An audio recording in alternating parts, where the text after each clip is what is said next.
আসসালামু আলাইকুম। Welcome back to our channel. আমরা প্রত্যেকেই কিন্তু ভার্ব সম্পর্কে জানি। কিন্তু যখনই লিঙ্কিং ভার্ব এই ফ্রেজটা শুনি তখনই আমরা ঘাবড়ে যাই।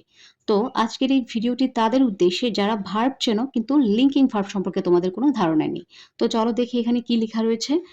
যে ভার্ব যে ভার্বের সাবজেক্ট ও কমপ্লিমেন্ট একই বিষয়কে বোঝায় সে ভার্বকে লিঙ্কিং ভার্ব বলে। অর্থাৎ যেই ভার্বের সাবজেক্ট এবং কমপ্লিমেন্ট একই বিষয়কে বোঝায় বা একই জিনিসকে বোঝায় সেটাই হচ্ছে লিঙ্কিং ভার্ব।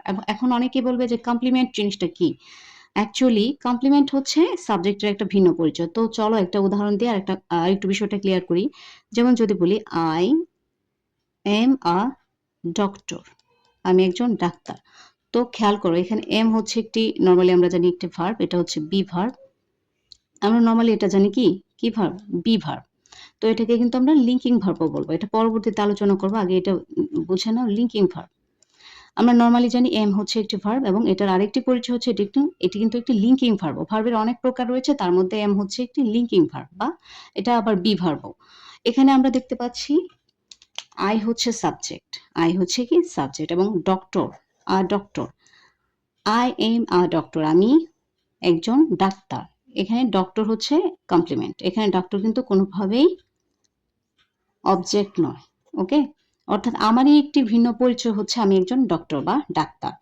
অর্থাৎ সাবজেক্টের পরিপূরক কোনো বিষয় যদি ভার্বের পরে থাকে সেই বিষয়টাই হচ্ছে কমপ্লিমেন্ট। শর্টকাটে আমরা কি জেনে নেব? সাবজেক্টের একটি ভিন্ন পেশা বা পরিচয়ই হচ্ছে কমপ্লিমেন্ট। এক্ষেত্রে এই সাবজেক্ট এবং কমপ্লিমেন্টের মধ্যে যোগসূত্রকে স্থাপন করে এই ভার্বটা বা এই লিঙ্কিং ভার্বটা। এবার আমরা আসল লিঙ্কিং ভার্ব কমপ্লিমেন্ট কি জানলাম, এবার চলো আমরা লিঙ্কিং ভার্বের সাথে পরিচিত হয়ে নিই। কয়েকটা খুবই কমন লিঙ্কিং ভার্ব হচ্ছে, খেয়াল করো। প্রথমত বি হচ্ছে একটি লিঙ্কিং ভার্ব, তারপর অ্যাপিয়ার, তারপর ফিল, লুক, বিকাম, গো, গেট, তারপর গ্রো, স্টে, সিম, রিমেইন,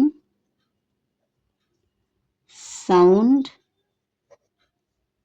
স্মেল, টেস্ট। এই প্রত্যেকটাই হচ্ছে কিন্তু লিঙ্কিং ভার্ব। আর বি এর আওতায় কি পড়েছে? বি এই লিঙ্কিং ভার্বের আওতায় পড়েছে এম, ইজ, আর প্রেজেন্ট টেন্সে ইউজ করি ওয়াজ, ওয়ার, পাস্টে ইউজ করি ওয়াজ ওয়ার, তারপর বি নিজে, তারপর বিইং, বিন। এগুলো হচ্ছে বি এর আওতাভুক্ত। তো আমরা দেখতে পাচ্ছি এই প্রত্যেকটাই হচ্ছে কিন্তু লিঙ্কিং ভার্ব। আমাদেরকে এগুলো কিন্তু মুখস্থ রাখতে হবে। এই প্রত্যেকটা হচ্ছে লিঙ্কিং ভার্ব। এই লিঙ্কিং ভার্বের পর যে কমপ্লিমেন্টটা থাকে, এই লিঙ্কিং ভার্বের পর যে কমপ্লিমেন্টটা থাকে সেই কমপ্লিমেন্টটা অলওয়েজ নাউন অথবা অ্যাডজেক্টিভ হয়, অথবা অলওয়েজ নাউন অথবা অ্যাডজেক্টিভ হয়ে থাকে। তো আমরা কি বুঝতে পারলাম? যেই ভার্বটা সাবজেক্ট এবং কমপ্লিমেন্টের মধ্যে যোগসূত্র স্থাপন করে বা সাবজেক্ট বা কমপ্লিমেন্ট একই বিষয় বোঝায় সেই ভার্বটাকে বলা হয় লিঙ্কিং ভার্ব। তো আমি আরেকটি এক্সাম্পল দিলে বিষয়টা আরেকটু ক্লিয়ার হবে। খেয়াল করো,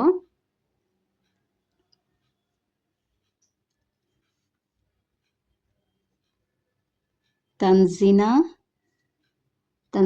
looks beautiful. Tanzina looks beautiful. এখানে খেয়াল করো, আমরা আগে জেনেছি লুকস হচ্ছে একটি লিঙ্কিং ভার্ব। খেয়াল করো আমি এখানে লিখেছি লুক। এখানে অ্যাস কেন দিয়েছি? অবশ্যই তোমরা জানো যেহেতু তানজিনা হচ্ছে একটা third person singular number, so এই লুক ভার্বটার সাথে একটা আমরা অ্যাস যুক্ত করেছি। সিম্পল। Tanzina looks beautiful. এখানে খেয়াল করো, Tanzina is equal to beautiful. আমরা কাকে বিউটিফুল বলছি? তানজিনাকে।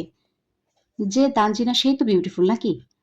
যেহেতু যে তানজিনা এবং বিউটিফুল একে অন্যের পরিপূরক, অর্থাৎ তানজিনারই একটি গুণ প্রকাশ করেছে এই বিউটিফুল দ্বারা, সো আমরা এই বিউটিফুলটাকে বলবো তানজিনার কমপ্লিমেন্ট। তানজিনা যদি হয় এখানে সাবজেক্ট, বিউটিফুল যদি হয় কমপ্লিমেন্ট। এই সাবজেক্ট এবং কমপ্লিমেন্টের মধ্যে যোগসূত্র বা সম্পর্ক স্থাপন করেছে কে? এই লুকস লিঙ্কিং ভার্বটা। নর্মালি এটা ভার্ব, আর তুমি লিঙ্কিং ভার্ব হিসেবে এটাকে বলবো লিঙ্কিং ভার্ব। এই লিঙ্কিং ভার্বটা কি করেছে? সাবজেক্ট এবং কমপ্লিমেন্টের মধ্যে একটা যোগসূত্র স্থাপন করেছে, বা সাবজেক্ট এবং কমপ্লিমেন্ট যে একই বিষয় সেটা কিন্তু আমরা এই লিঙ্কিং ভার্বটার মাধ্যমে বুঝতে পেরেছি। কি বুঝেছি? তানজিনাকে কেমন দেখায়? সুন্দর দেখায়। আশা করি তোমরা বিষয়টা বুঝতে পেরেছো। তো আমরা আবার যদি বলি লিঙ্কিং ভার্ব কি? লিঙ্কিং ভার্ব হচ্ছে যে ভার্বটা সাবজেক্ট এবং কমপ্লিমেন্ট একই বিষয়কে বোঝায়, সেই ভার্বটাকে আমরা বলবো লিঙ্কিং ভার্ব। আশা করি তোমরা বিষয়টা বুঝতে পেরেছো। পরবর্তী ভিডিওতে আরো কোনো নতুন টপিক নিয়ে আবার উপস্থিত হবো। Till then keep learning and keep growing. আল্লাহ হাফেজ।